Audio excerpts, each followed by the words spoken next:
S மக்களே, Sunday 3 ப்ரோமோவை பார்த்துடலாம். First ப்ரோமோவே யார் எவிக்ஷன் அப்படிங்கிற கேள்வி தான்.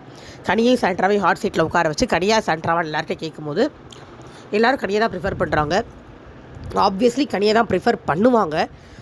ஏன்னா கனி தான் அந்த வீட்டில் முதலேருந்து இப்போ வரைக்கும் கன்சிஸ்டன்ஸாக நீட்டான ஒரு கேம் விளையாண்டுட்டு இருக்கிறது. கேங்காக இருக்கலாம், என்னவா வேணாலும் இருக்கலாம், பட் கன்சிஸ்டண்ட்டாக நீட்டாக விளையாண்டாங்க. அத்தனை பேர் கனியை சொல்லும் போது இவங்க கனியை எவிக் பண்ணி வச்சுருக்காங்க டீம்லேருந்து. கம்ப்ளீட்டாக அன்ஃபேர் எவிக்ஷன். கனி போயிருக்கணும்னா சாண்ட்ரா போயிருக்கணும்னா நானே சாண்ட்ரா போயிருக்கணும்னு தான் சொல்லுவேன். வெளியில் பார்க்குற அத்தனை ஆடியன்ஸும் கனி சாண்ட்ரானா சாண்ட்ரா போட்டுன்னு தான் சொல்லுவாங்க. ஆனால் சாண்ட்ரா கொடுக்குற ட்ராமாவோ சீனும் கனிக்கிட்டேருந்து வராது. கனி வந்து ரொம்ப ஒரு டீசெண்டான ஒரு கேரக்டர்.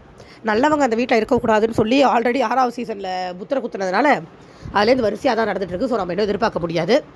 2வது ப்ரோமோ விக்ரமுக்கும் திவ்யாவுக்கும் பெரிய சண்டை. இந்த சண்டையில் நீங்களும் உங்கள் ஒய்ஃபும் பேசிகிட்டு இருக்கும்போது திவ்யா ஆரம்பிக்கும் போது விக்ரம் பொங்கி எழுந்துடுறாரு. அது எப்படி ஒய்ஃபை பற்றி பேசுவேன்னு. ஆனால் அவங்க அப்போ கூட இடையில சொல்கிறாங்க நீங்கள் தான் பேசுனீங்க அப்படின்னு. ஸோ சண்டை எதுனாலன்னு தெரியலை. அவர் முதல்ல ஒய்ஃபை இழுத்து ஏதாவது டாபிக் எடுத்திருந்து அதை மறுபடியும் திவ்யா எடுத்தால் நம்ம தப்புன்னு சொல்ல முடியாது. அவர் எடுக்காமல் அவங்க எடுத்திருந்தால் அது தப்பு தான். இதில் என்ன, திவ்யாவுக்கு ஓவர் கான்ஃபிடென்ட் ஆகி போச்சு. 200% ஓட்டு இருக்குதுலேயே அவங்க அண்ணா சொல்லிட்டு போயிட்டதுனால ஓவர் கான்ஃபிடென்ஸில் ஏற்கனவே வந்து அடுத்தவங்கள பேச விடாமல் உடறான்னு தான் பேசுவாங்க. இப்போ அதை டபுள் மடங்காக பண்ணுறாங்க.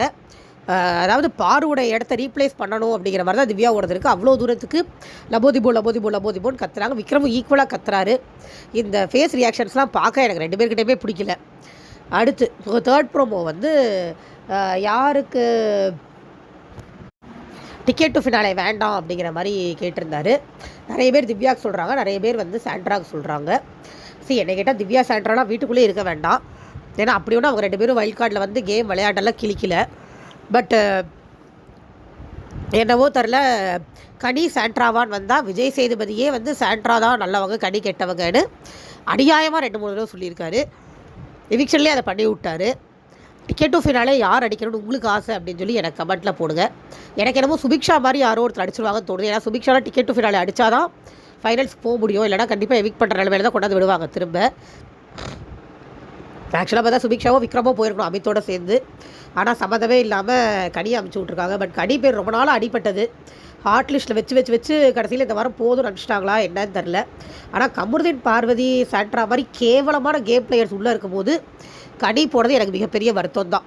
கமருதீன் பார்வதி சாண்ட்ராலாம் போனதுக்கப்புறம் கனி போயிடுது எனக்கு பிரச்சனை இல்லை. பட் இவங்களுக்குலாம் முன்னாடி போனது எனக்கு உடன்பாடு இல்லை. கனி எவிக்ஷன் பற்றி நீங்கள் என்ன நினைக்கிறீங்கன்னு சொல்லுங்கள். அதே மாதிரி டிக்கெட் டு ஃபினாலே யார் ஜெயிக்கணும்னு உங்களுக்கு ஆசைங்கிறதையும் சொல்லுங்கள். அரோரா நல்லா பேசுகிறாங்க, அதையும் நான் இங்கே சொல்லிக்கணும்னு நினைக்கிறேன். எனக்கு பிடிச்சிருந்தது அவங்க பேசுகிறது எல்லாமே, பாயிண்ட் எல்லாமே கரெக்டாக இருக்குது. கமருதீன் பார்வதி திருந்தாத ஜென்மம் ஒன்றும் சொல்கிறதுக்கு இல்லை. Thank you so much.